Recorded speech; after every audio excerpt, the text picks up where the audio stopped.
السلام عليكم ورحمة الله وبركاته. هنعمل مع بعض النهاردة المخلل المشكل.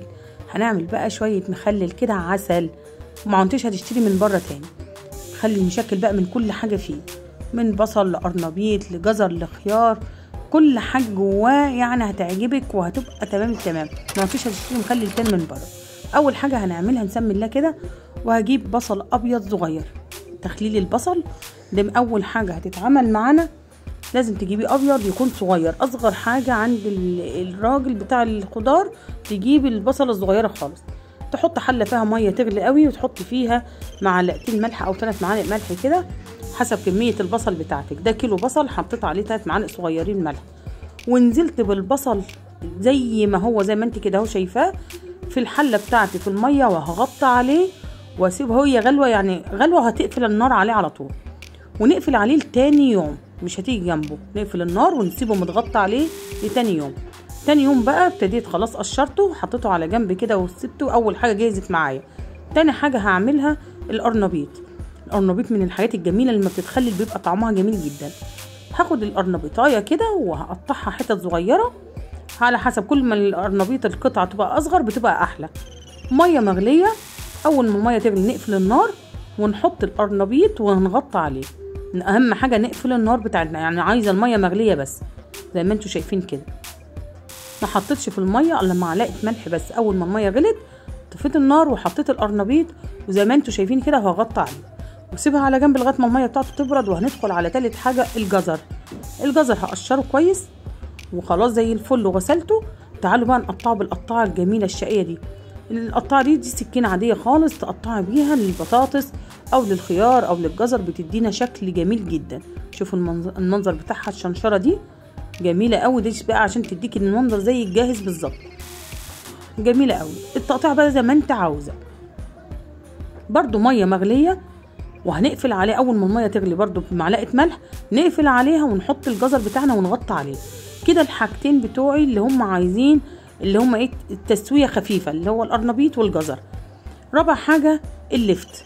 اللفت زي ما انتوا شايفين هو اخدته وغسلته وشلت منه القشر الابيض، واللي انتوا شايفينه القشر الموف بتاعه ده هملحه سليم زي ما هو عشان عاوزاه يقعد شويه. هملح برضه، نشوف ملحت اهو اللفت زي ما هو، عشان انا كنت عامله كذا برطمان ليا للاكل، وده سايباه عشان هياخد فتره. سبت اللفت زي ما هو. واللي انا هعمله دلوقتي في البرطمان المشكل مقشره خالص، مش عاوزه اللون بتاعه ينزل في البرطمان المشكل. خلاص كده قشرته. تعالى بقى نقطعه بنفس القطاعه اللي قطعت بها الجزر، هقطع بيها. قطعي تقطيعات بقى ايه، يعني ولا رفيع قوي ولا تخين قوي، تكون تقطيعه كده ايه وسط. وزي ما انت عاوزه التقطيع زي ما انت عاوزاها مطوله كده زي ما هي، عاوزاها تبقى صغيره اصغر من كده، مربعات براحتك. الشنشره بتاعت السكينه دي بصراحه بتدي شكل تحفه جدا زي الجاهز بالظبط. خلصت تقطيع خلاص اللفت، نحط ارش عليه شويه ملح وهسيبه على جنب عقبال ما اكمل الدنيا فيها ايه. كده عندي البصل بتاعي جاهز، والحاجه بتاعتي كلها يعتبر كده ايه جاهزه. ده البصل بعد ما قشرته وجهزته، والحاجه بتاعتي كلها جاهزه. ما عادش كده الا الخيار اللي ده اخر حاجه، وما بتاخدش سوا اصلا وبيتقطع بيتملح على طول. ده الشكل بتاعه هو ده. برضه هقطعه بنفس القطاعه بس تخين شويه علشان هو ما بياخدش السوا بتاعه. مش عاوزه تحط مع البرطمان المشكل ده الخيار، ما تحطوهوش، بس انا حطيته عشان احنا اكلناه على طول. كده عندي ايه كل حاجه جاهزه، القرنبيط، البصل، الجزر، اللفت، الخيار. شوف الجمال. هنشكل بقى احلى طبق مخلل مشكل. يلا نشوف بقى الخلطه السريه الخطيره اللي هنعملها. تعالوا بقى نحط ايه فلفل احمر رومي. انت لو عايزاه حراق شطه هتحط الفلفل الشطه الحراق اللي هو القرون الشطه الحمراء. انا خدت قرنين شطه بس اخضر وعليهم الفلفل الرومي وفصوص توم. ما عنديش فصوص توم فريش، كانت عندي في الفريزر اخدتها. وحزمه كرفس. الكرفس هيخليها لي خطيره. هنضرب بقى في الكبه الفلفل الاحمر مع الفلفل الشطه الحراق الاخضر، نضربهم كويس قوي مع الفصين التوم ونخليهم ناعم خالص زي ما انتوا شايفين كده. الخلطه دي هتخلي اللون بتاعنا تحفه، لون وطعم خطير. تعالوا بقى نحط ايه ربع كوبايه خل، او يعني حسب البرطمان بتاعك، او نص كوبايه، يعني كفايه ربع كوبايه حلوه قوي. وتضربي تاني الكميه مع بعضها مع شويه الكرفس اللي هيتحطوا. الكرفس هيخلي ريحته تحفه، بجد جربوا الطريقه ديت هتعجبكم جدا جدا في التخليل بتاعك، وهتعملي احلى برطمان مخلل.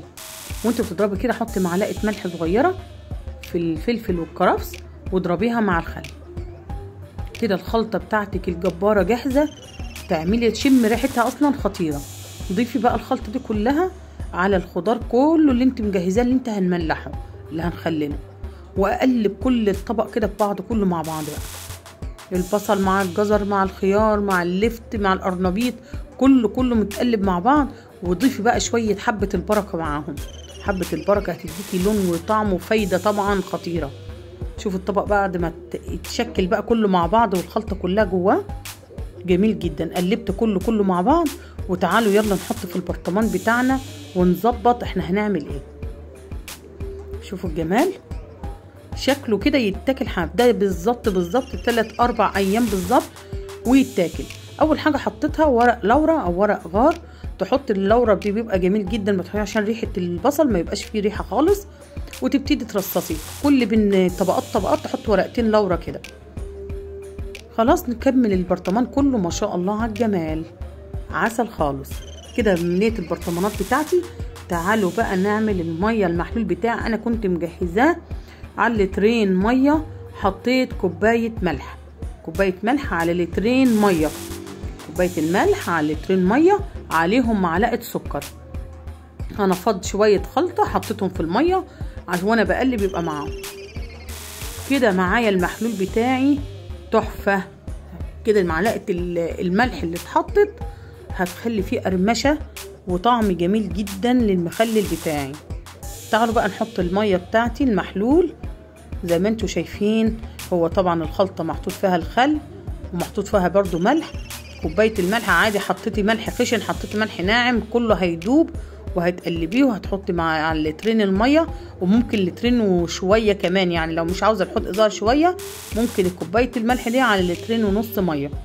شوفوا اللون بتاعه بقى خطير. ده هيتساب بالظبط. انا فتحت عليه بعد 4 ايام. تاكل من 4 ايام ل5 ايام. احنا في الشتاء هيتاكل بعد 5 ايام، في الصيف 3 ايام ويتاكل البرطمان الخطير ده. نغطي بقى ورقه كده زي ما انتم شايفين كيس، ونغطي كويس جدا ونقفله ما نفتحش عليه الا بعد 5 ايام في الشتاء. عايزه تفتحي رابع يوم هتلاقي لسه شويه حاجه بسيطه. هو انت هيبان من الخيار لونه خلاص اتغير. شوفوا الجمال بتاعه بقى. بعد 4 ايام فتحت عليه. الخامس كنا اكلينه بصراحه. رابع يوم كان لسه ناقص شويه، يعني كان عاوز يوم كمان. 5 ايام اتاكل في منتهى الجمال. شوفوا انا هفتحه قدامكم اهو. ده اليوم الرابع وانا فعلا اكلته جميل. فضيت كله اهو قدامكم. فضيت البرطمان. يا لهوي على الريحه والجمال. بس نقيت الخيار كله حطيته في برطمان لوحده عشان يتاكل سريع. وبقيت كل الحاجه تقعد بقى زي ما انت عاوزه، يقعد معاكي شهر، تقعد معاكي تقفلي عليه رمضان باذن الله. كل سنه وانتم طيبين. ناس كتير غاويين المخللات في رمضان. عينيه لشهر رمضان باذن الله. اول بعد 3 ايام او 4 ايام مقفول زي ما هو كده، وعينيه زي ما هو في التلاجة، وقدميه وبالشكل الجميل ده. تاكلوا بقى منه ما تشبعوش، ريحته وجماله ونظافته. يا رب الفيديو بتاعي يعجبكم. ما تنسونيش اللايك والاشتراك في القناه وتفعيل الجرس عشان ينزل لكم كل جديد. السلام عليكم ورحمه الله وبركاته.